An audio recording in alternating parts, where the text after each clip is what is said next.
નમસ્કાર મિત્રો, આજના વિડીયોમાં આપણે ધોરણ 6ના વિદ્યાર્થીઓ માટે તારીખ 21/10/2024ના રોજ લેવાયેલી હિન્દી વિષયની પ્રથમ સત્રાંત પરીક્ષા એના પેપરનું સંપૂર્ણ સોલ્યુશન જોઈશું।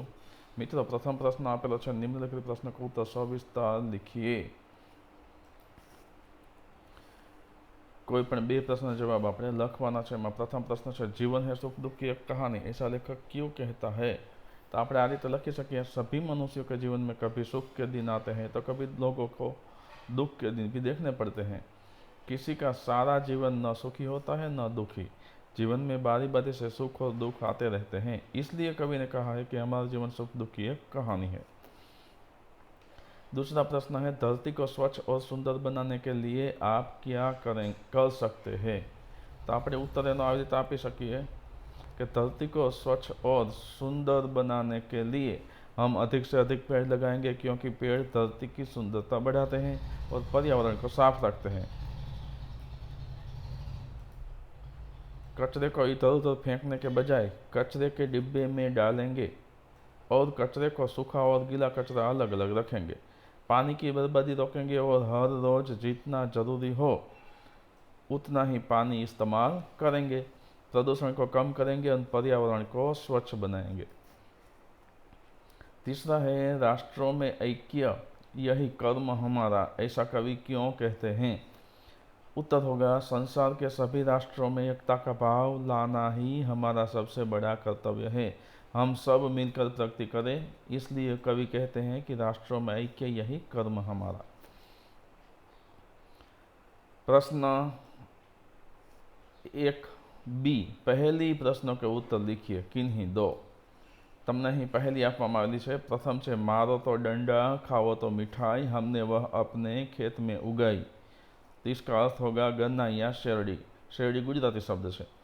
3 अक्षर का मेरा नाम, खाने में आता हूँ का मध्य कटे तो हवा हो जाता, अंत कटे तो हल कहलाता, तो हलवा। 2 सुंदर लड़के दोनों एक रंग के, एक बिछड़ जाए तो दूसरा काम न आए, इनो जवाब बनसे जूते। त्यारबाद सही वाक्यांश चुनकर वाक्य फिर से लिखिए। प्रश्न 2A, राजा भोज बड़े खाली जगह आलसी थे, प्रजावत्सल थे, अन्यायी थे, तो इसमें आएगा प्रजावत्सल थे। दूसरा है, रेशमा जब 5 साल की थी तभी से C, उसके दोनों पैर काम नहीं करते थे। प्रश्न 2B, प्रश्न का उत्तर संक्षिप्त में लिखिए। शिकारी हिरनी को कहाँ ले गया? शिकारी हिरनी को अस्पताल ले गया। नन्ही बतख को किसने डंक मारा? नन्ही बतख को बिच्छू ने डंक मारा।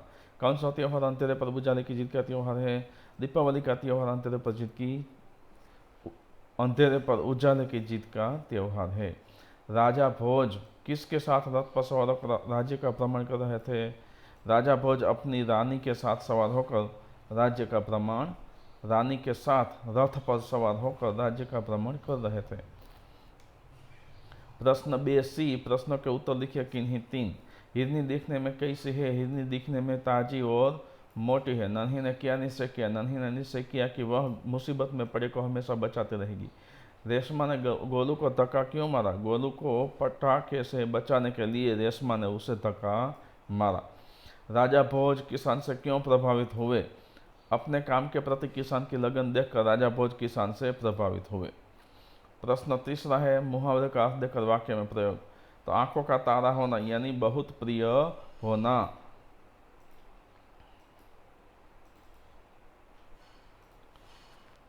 एમાં वाक्य આપણે રીતે બનાવી શકીએ। रीमा अपने माता पिता की आंखों का तारा है, इसलिए वे हमेशा उसकी बात मानते हैं।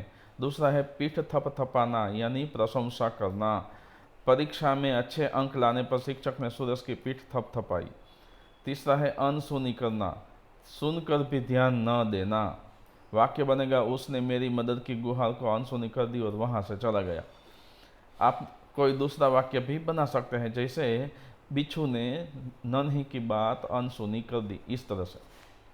वचन देना अर्थ है किसी कार्य को करने का पक्का आश्वासन देना। वाक्य हम इस प्रकार बना सकते हैं, उसने अपने दोस्त को वचन दिया कि वह हर मुश्किल घड़ी में उसका साथ देगा। चौथा प्रश्न है, चित्र के आधार पर कहानी लिखिए। पहला चित्र है, यहाँ पे कौवा और लोमड़ी की कहानी आप देख सकते हैं। इस प्रकार हम लिख सकते हैं। एक घने जंगल में एक चालाक लोमड़ी रहती थी। एक दिन वह भूखी थी और भोजन की तलाश में इधर उधर घूम रही थी। तभी उसकी नज़र एक पेड़ पर पड़े बैठे कौवे पर पड़ी, जिसकी चोंच में एक ताजी रोटी थी। लोमड़ी ने सोचा, अगर यह रोटी मुझे मिल जाए तो मेरा पेट भर जाएगा। लोमड़ी को अपनी चालाकी पर पूरा भरोसा था। उसने कौवे से मीठे शब्दों में कहा, अरे कौवा भाई, तुम कितने सुंदर दिखते हो, तुम्हारे पंख कितने काले और चमकदार हैं। मैंने सुना है कि तुम्हारी आवाज़ भी बहुत मधुर है। क्या तुम मेरे लिए एक प्यारा सा गीत गाकर सुनाओगे? कौवा समझ गया कि लोमड़ी उसे धोखा देना चाहती है, लेकिन इस बार उसने अपनी चतुराई से काम लिया। कौवे ने अपनी चोंच से रोटी को अच्छे से दबा लिया ताकि वह गाते समय गिर न जाए। फिर उसने जोर से काँव काँव करते हुए गाना शुरू किया, लेकिन रोटी उसकी चोंच में ही रही। लोमड़ी ने देखा कि उसकी चालाकी काम नहीं आई और कौवे ने बड़ी होशियारी से रोटी को गिरने नहीं दिया। वह निराश होकर वहां से चली गई। कौवे ने मन ही मन सोचा, चालाकी से नहीं, होशियारी से काम लेना चाहिए। फिर वह अपनी रोटी लेकर उड़ गया और आराम से खाने के लिए दूर चला गया। तो हम कहानी का संदेश इस प्रकार लिख सकते हैं, हमें किसी की मीठी बातों में आकर धोखा नहीं खाना चाहिए और हर परिस्थिति में चतुराई से काम लेना चाहिए। મિત્રો, મારી યુટ્યુબ ચેનલ માય સ્ટુડન્ટ્સ એજ્યુકેશનને તમે સબસ્ક્રાઈબ કરજો અને તમારા અન્ય મિત્રોને પણ શેર કરજો। હવે આપણે ચિત્ર બીજું આપવામાં આવેલું છે, એ ચિત્ર વિશે આવી રીતે આપણે કહાની લખી શકીએ। एक बंदर था, वह नदी के किनारे एक पेड़ पर रहता था। पेड़ पर मीठे मीठे फल थे। बंदर फल खाता और खुश रहता था। एक दिन एक मगर नदी के किनारे आया। बंदर ने उसे फल खाने के लिए दिए। मगर और बंदर में दोस्ती हो गई। एक बार मगर की पत्नी बीमार हो गई। उसने मगरमच्छ से कहा, यानी कि मगर से कहा, अगर तुम मुझे उस बंदर का दिल लाकर खिलाओ तो मैं ठीक हो जाऊंगी। मगरमच्छ ने अपनी पत्नी की बात मान ली और बंदर को पकड़ने की योजना बनाई। अगले दिन मगरमच्छ पेड़ के पास आया और बंदर से कहा, बंदर भाई, मैं तुम्हें अपने घर बुलाने आया हूँ। मेरी पत्नी चाहती है कि तुम हमारे साथ भोजन करो। बंदर ने मगरमच्छ की बात पर भरोसा किया और सोचा कि यह एक अच्छा अवसर है नदी के पास जाकर कुछ और फल खाने का। मगर ने बंदर को अपनी पीठ पर बैठा लिया और नदी पार करने लगा। जब वे नदी के बीच में पहुंचे तो मगरमच्छ ने हंसते हुए कहा, बंदर, मैं तुम्हें धोखा देकर तुम्हारा दिल लेने आया हूँ ताकि मेरी पत्नी ठीक हो सके। अब तुम मुझसे बच नहीं सकते। बंदर यह सुनकर घबरा गया, लेकिन उसने जल्दी ही एक तरकीब सोची। वह बोला, अरे दोस्त, अगर तुम मेरे दिल के लिए आए हो तो तुमने पहले क्यों नहीं बताया? मैंने अपना दिल पेड़ पर ही छोड़ दिया है। अगर तुम मुझे वापस पेड़ पर ले चलोगे तो मैं अपना दिल ले आऊँगा।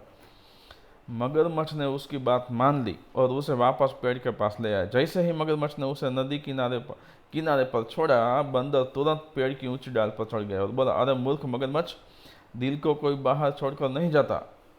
तुमने मुझे धोखा देने की कोशिश की, लेकिन अब मैं तुम्हारी चाल समझ गया हूँ। मगरमच्छ को अपनी गलती का एहसास हुआ और वह शर्मिंदा होकर चुपचाप नदी में वापस चला गया।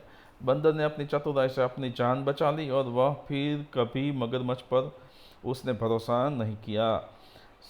कहानी का संदेश यह है, संकट के समय हमें घबराने के बजाय अपनी चतुराई समझदारी से काम लेना चाहिए।